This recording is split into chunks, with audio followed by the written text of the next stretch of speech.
Welcome to the oldest building in Cozad, the Robert Henri Museum. If this old building could talk, oh my, the stories it could tell you. It could tell you how it was built of bricks made of clay, dug and formed right here in Traver Gatewood's brickyard. It would tell you about our founding father, John J. Cozad, and his family, and the settlers that came to the Platte River Valley. Did you know that for a long time it was known as the Henri Hotel?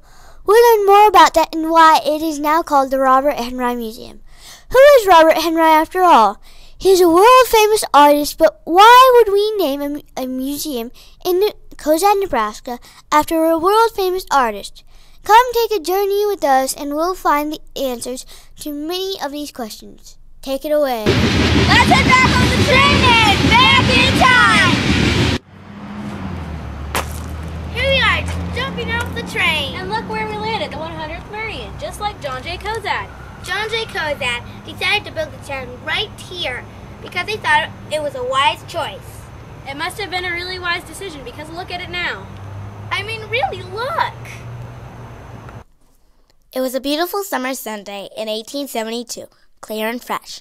There was a man neatly dressed in a dark swallowtail suit, his coattails flying in the wind. He was also wearing a high silk hat and a gold-headed cane in hand. The man stopped at the 100th Meridian. The 100th Meridian was beautiful because it was in the middle of a 14-mile valley between the north and south hills. This man's name was John J. Cozad, and he's the father of our town. Cozad was from Cincinnati, Ohio. This is what he sent back to Ohio to get people to come to Cozad, Nebraska. Ho for the Great Platte Valley, Grand Excursion. An excursion will leave Cincinnati, Ohio, the third Tuesday in September at 7 o'clock p.m. and every Tuesday thereafter through the year 1879 for Cozad, Dawson County, Nebraska.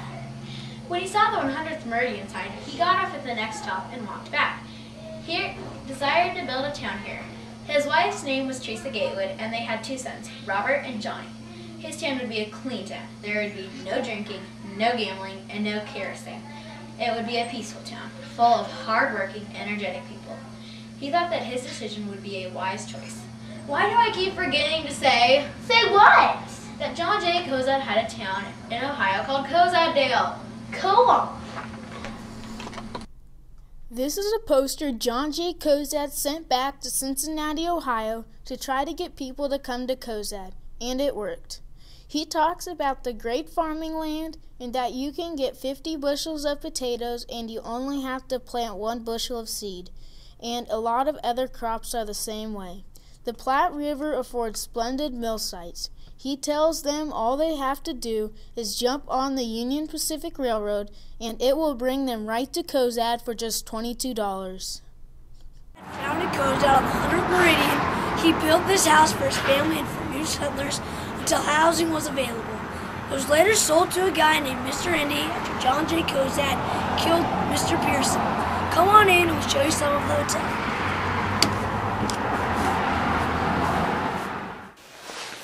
This is the summer kitchen where they canned and preserved food.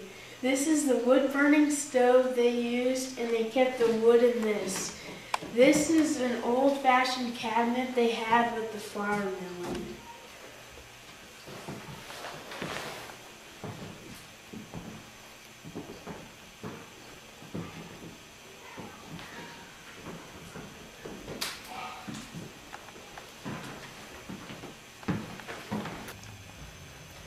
This is one of the rooms that the settlers could stay in.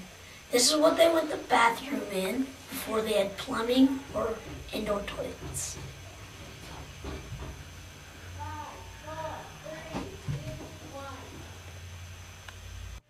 This is Robert and Johnny's room. They were the only 2 out of 5 children to survive. They were born to John J. Cozad and Teresa Gatewood.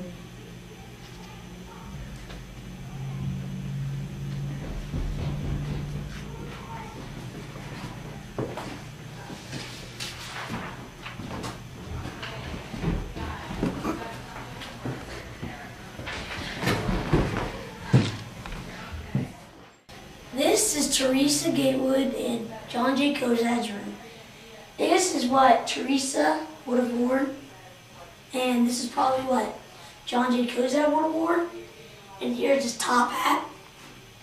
And over here, we have his son's initials in the wall.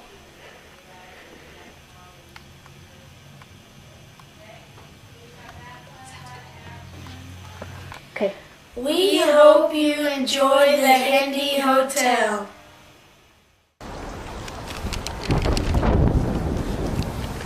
Hello! Do you know why this place is now called the Robert Henri Museum?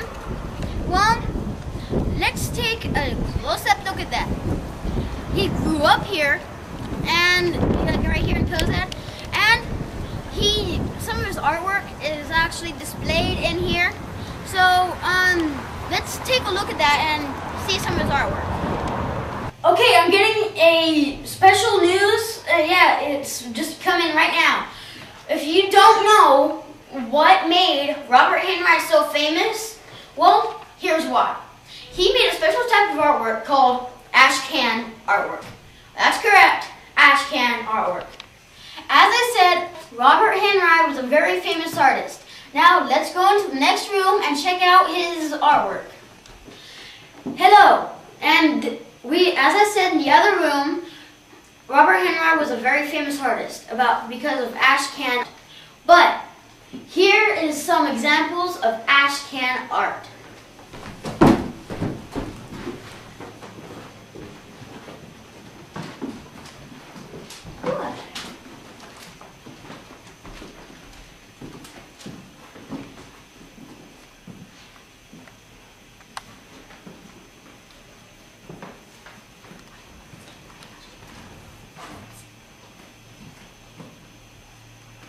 They call it that because we'll tell you that after these messages. But let's start off with some trivia before these messages. Okay, do you think Robert Henri was born in A, Cincinnati, Ohio, B, New York City, C, here, or D, overseas? If you chose A, you were absolutely correct. Okay, but still, do you know why Robert Henri left? And did you know this? And did you know that his dad was the founder of our town? That's right, John J. Kozad. Did you know that John J. Kozad gambled to get this land? That's right, he was a gambler and he gambled to get the money to purchase this land to make this town. This is Samuel Stewart for Channel 13 News. Now, let's do a little bit of time travel! Where is that, Kozad? Oh dear, that person is gonna kill my son-in-law, John, over some silly hay they've been fighting over about. Kozad, get over here. What's all the fuss? My cattle on prairie hay. I told you to keep your cattle off my land. I don't have to listen to you. You better get out of here, John. That shed was hung many people. Yeah, you're right. Tell my wife to sell all my things. To sell all my land and get to Denver as fast as possible. Kozad, you better not go back to Kozad.